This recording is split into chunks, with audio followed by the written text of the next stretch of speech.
Buenos días a todos, bienvenidos a esta cápsula de Morena Socialista. Mi nombre es Gilberto Mayoraga y el día de hoy continuaremos hablando acerca del marxismo de Lenin.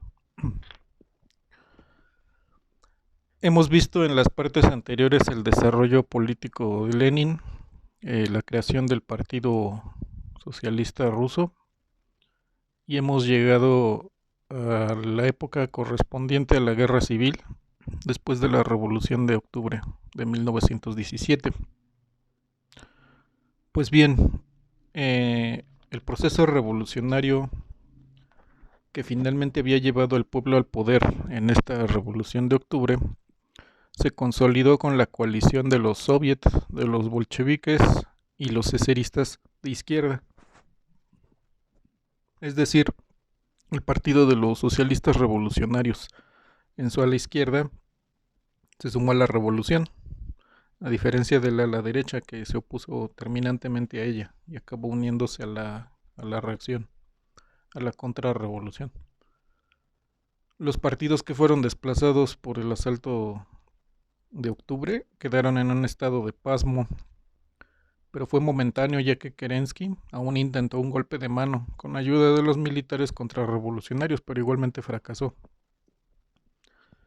Además, los delegados a la Asamblea Constituyente que había sido convocada al inicio de las revoluciones de 1917 intentaron finalmente reunirse para reorganizar un órgano de la reacción que tuviera algo de legitimidad, con el fin de subvertir la nueva situación, pero también fracasaron, y bastó un manotazo soviético para dispersarlos.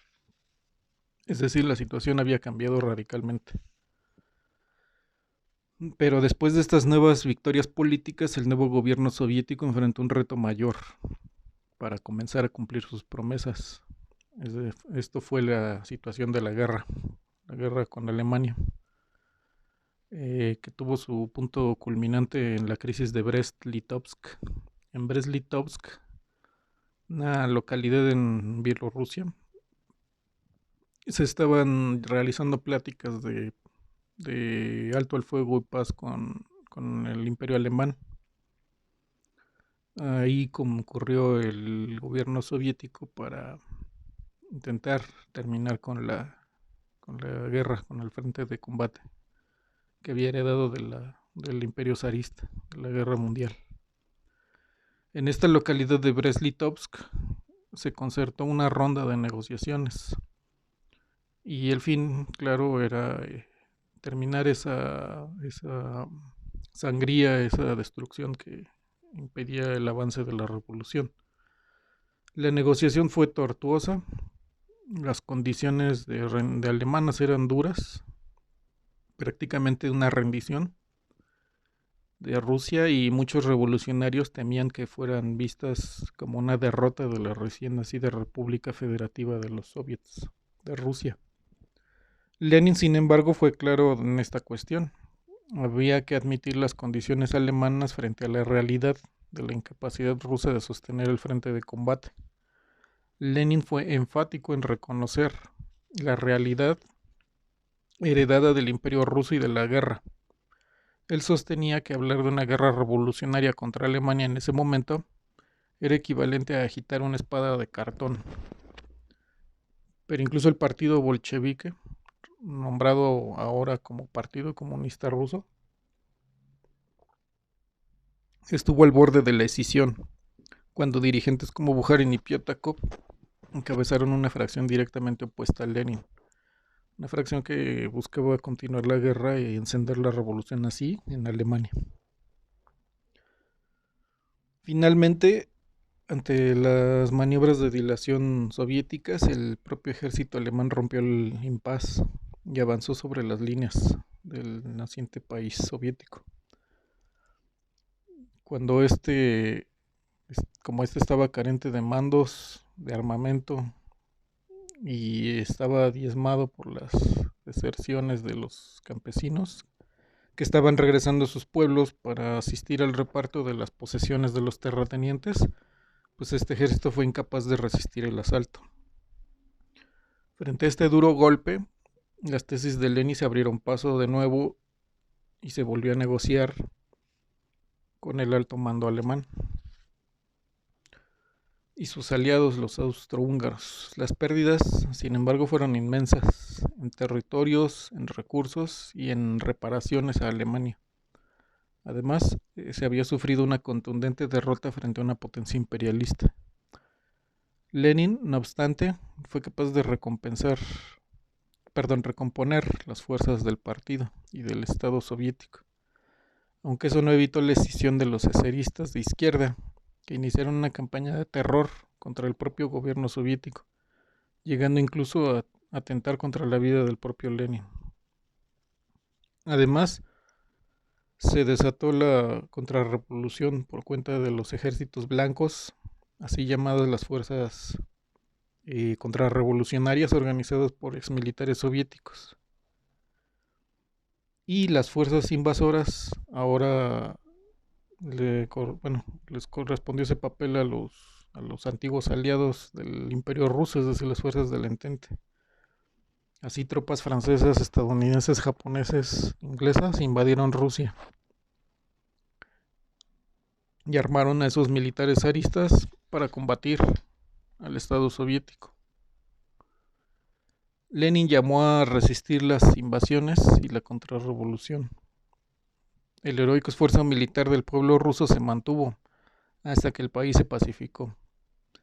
En esta época se ensayó una organización de la economía que se denominó comunismo de guerra. Una organización de la producción y el consumo que tenía el fin de asegurar que el frente soviético resistiera, por lo cual se dio prioridad al gasto militar para el nuevo Ejército Rojo.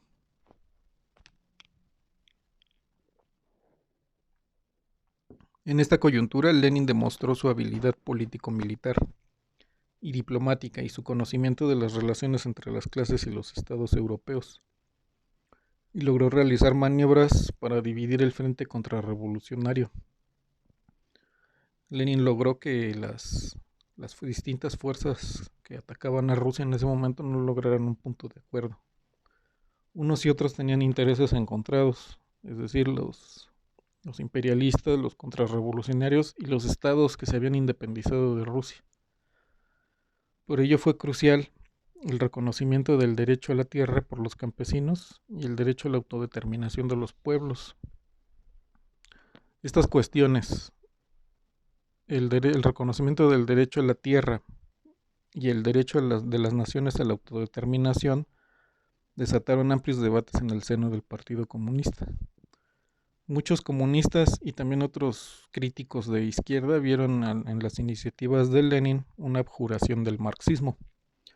Acusaron a Lenin de admitir principios y tácticas del populismo y aún del propio capitalismo, del liberalismo. La andanada no paró en denuncias en la prensa y abrió un periodo crítico dentro del partido cuando la salud de Lenin se hallaba cada vez más quebrantada. No obstante, Lenin presentó un frente claro a la ofensiva izquierdista. La denunció como una tentativa de instalar el ultrarrevolucionarismo pequeño burgués en el seno del Partido Comunista y en el Estado soviético. Lenin, correctamente, denunció el izquierdismo en el tema de la tierra como un fruto de la profunda incomprensión de la situación del campesinado, de la imposibilidad de pasar inmediatamente a formas de producción socialistas sin pasar antes por un periodo de liberación de los campesinos pobres y medios a costa de los terratenientes. Lenin argumentaba claramente que en las condiciones de la revolución y la guerra civil, o el campesinado se convertía en una reserva económica y política del Estado soviético, o por el contrario se convertiría en una reserva de la reacción. Si el Estado soviético garantizaba la posesión de la tierra por los campesinos, estos defenderían el Estado frente a la reacción, pues el campesino pobre tenía claro que el terrateniente luchaba para dejarlo a él sin tierras y sin libertad. Una vez que la guerra civil quedara atrás y la economía pudiera rehacerse mínimamente, sostenía Lenin, podría comenzarse a pensar en nuevas formas de cooperación dirigidas a la creación de una economía socialista. Los argumentos de Lenin, basados en el profundo conocimiento de la economía rusa, demostrado ya en sus trabajos de la década de 1890, demostraron su corrección cuando se cumplieron las previsiones de su autor.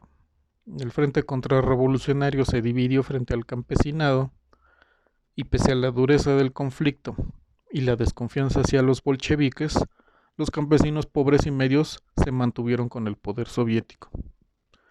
El otro frente, el de las naciones, también demostró la justeza de las tesis leninistas. Cuando se concedió el derecho de autodeterminación a las nacionalidades que habían heredado del Imperio ruso, se evitó una insurrección en masa de aquellos pueblos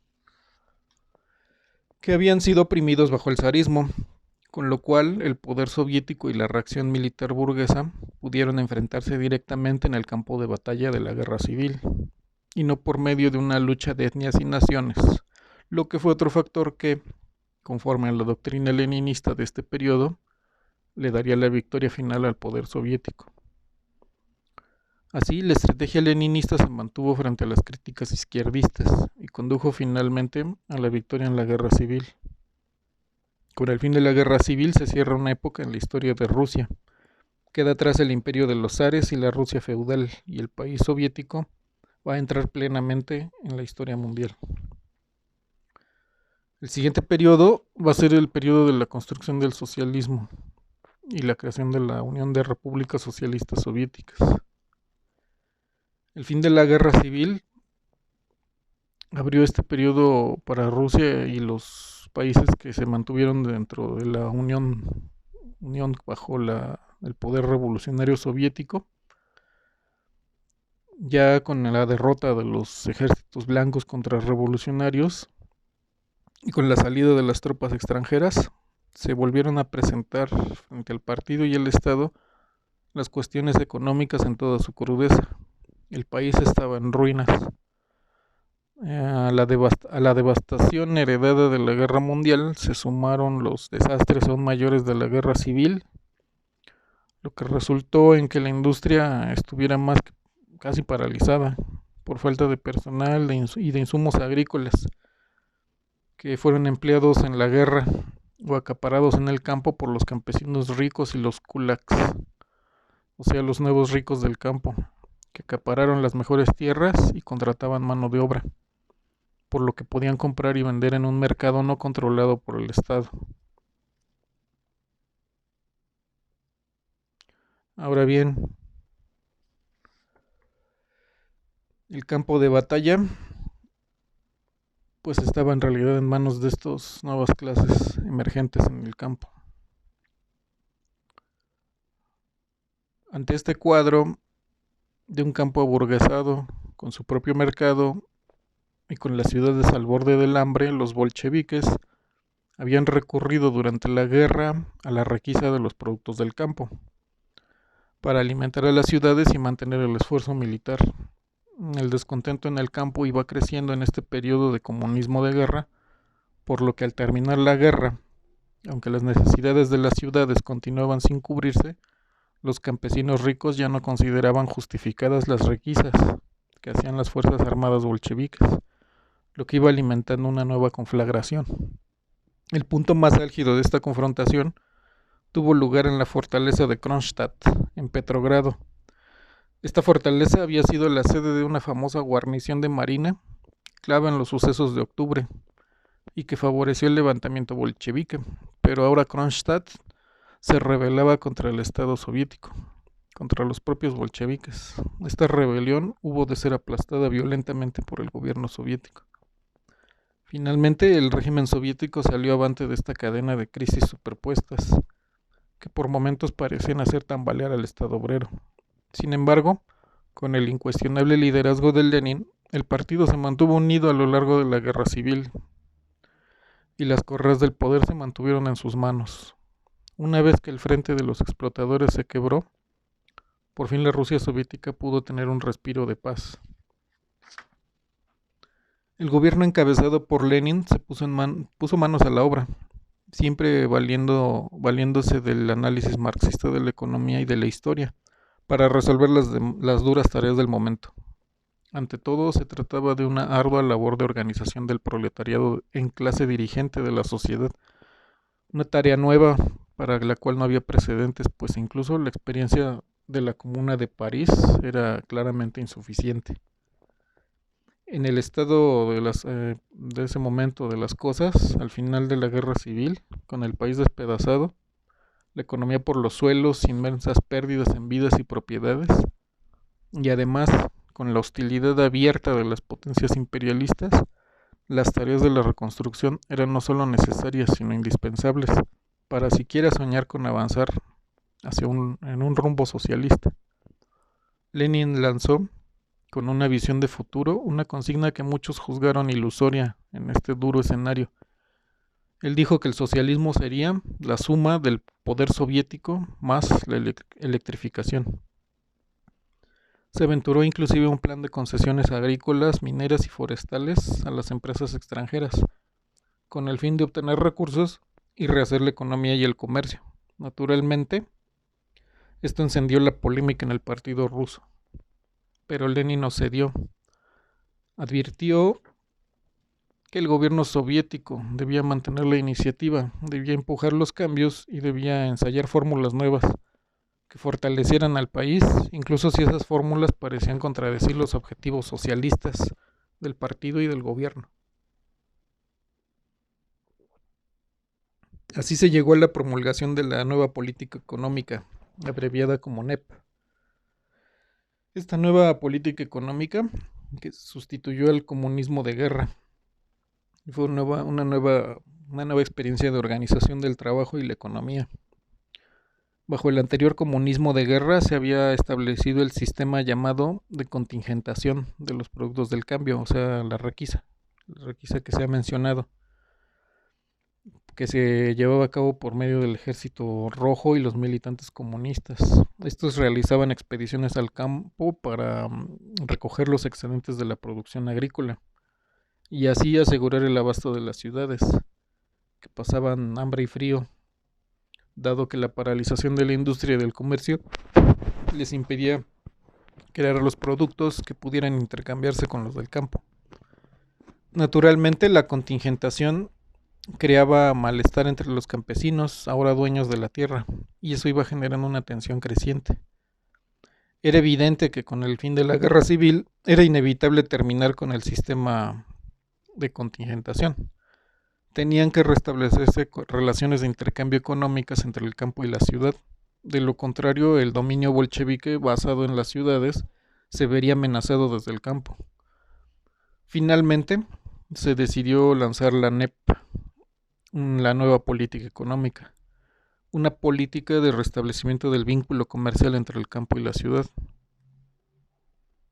lo cual permitiría a los campesinos comerciar los excedentes que resultaran después del pago al Estado de un impuesto en especie. El nuevo régimen económico de la NEP se proponía restaurar el comercio privado como un medio de reactivar la economía del país soviético, demolido por las guerras y el sabotaje del campesinado rico. Pero el Estado socialista se reservaba el monopolio del comercio exterior, de la banca y de la gran industria. Y por supuesto mantenía en manos del partido la totalidad de las instituciones y poderes estatales. Muchos así llamados críticos de Lenin, al referirse a este periodo, hablan de capitulación, de retroceso de la revolución, de que Lenin reconoció la imposibilidad del socialismo y demás harta de vulgaridades. Pero muy convenientemente dejan de lado que el Estado soviético mantenía bajo su control, los principales factores de la economía y del poder estatal, sin soltarlos un ápice frente a la pequeña burguesía en ascenso. O sea, no hubo ningún retroceso, sino una adecuación de las herramientas económicas del régimen socialista a la situación de precariedad heredada del zarismo y de las guerras. La NEP no era otra cosa que el reconocimiento de las relaciones realmente existentes, las relaciones sociales realmente existentes, y un proceso de acumulación de fuerzas como paso previo al relanzamiento de la ofensiva socialista en el terreno económico, una vez que las operaciones militares habían terminado en lo fundamental. Naturalmente, la polémica se desató con la introducción de la NEP en el interior del propio Partido Comunista. Por un lado, se consideraba que debía aprovecharse el impulso de la victoria en la guerra civil para empujar por caminos, para empujar por cambios de abierto corte socialista, como la colectivización y la organización de una economía centralizada. Lenin, una vez más, atajó estas posiciones izquierdistas, dejando claro que no se estaba claudicando frente al capitalismo al establecer la NEP, sino que solo se trataba ahora de entablar una nueva forma de lucha frente al capitalismo. Es decir, que la anterior forma de lucha, la militar, había terminado en lo fundamental, pero eso no significaba el fin de la confrontación de la Unión Soviética con el imperialismo extranjero y con el capitalismo que aún existía dentro de sus fronteras, aunque hubiera perdido el poder del Estado y de la gran producción. Lenin planteaba que no bastaba con lanzar frases y consignas, sino de ganar efectivamente la guerra al capital. Lenin argumentaba que el capitalismo no desaparecería de la Unión Soviética por un decreto, pues aunque la clase capitalista había desaparecido y aunque el Estado soviético no fuera ya un Estado capitalista, el capitalismo sobrevivía en la pequeña producción, en el campesinado kulak y en los campesinos ricos, que se oponía naturalmente al desarrollo de la gran producción mecanizada, fuera capitalista o socialista. En el caso de la Unión Soviética, esta masa pequeño burguesa tenía enfrente a la gran producción controlada por el Estado socialista, pero que no era aún plenamente socialista, sino una forma de gran capitalismo de Estado. Cuando se le sumaban los bancos y el monopolio del comercio exterior, naturalmente. Este capitalismo de Estado, diferente al que se presenta en los países plenamente capitalistas, era, según Lenin, la palanca en la que debían apoyarse para llevar al país al socialismo. El sentido de la táctica leninista llegó a este punto en un momento en que la salud de Lenin estaba ya seriamente comprometida.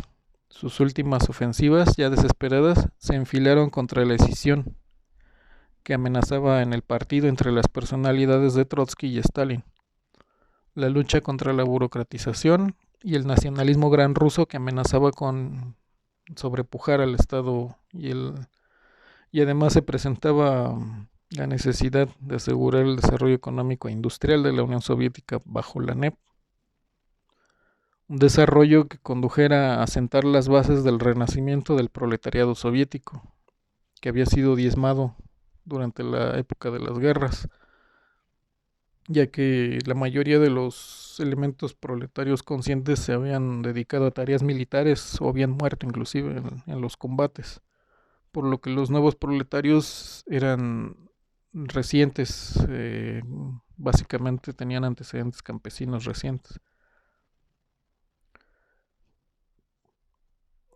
Este desarrollo se conduciría precisamente a sentar las bases del renacimiento de ese proletariado y sentaría las bases de la tecnificación y avance material del país, sin las cuales, pensaba Lenin, no cabía apenas pensar en sostener una lucha por el socialismo, incluso en la Rusia soviética, y ya ni pensar en la propagación del socialismo en el mundo.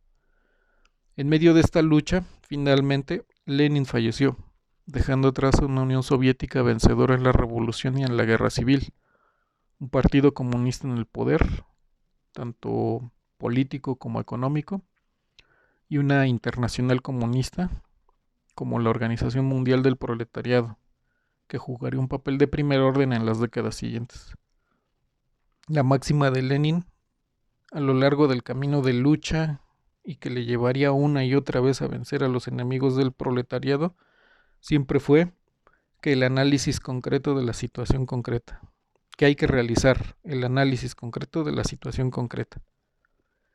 Una máxima que refleja su compromiso vital con la verdad, con la realidad y su rechazo a reemplazar esta realidad con utopías, tal y como lo enseñaron Marx y Engels. Pues bien, muchas gracias por seguir esta serie de cápsulas acerca del marxismo de Lenin. Esta sería todo por el momento. Buenos días a todos y hasta luego.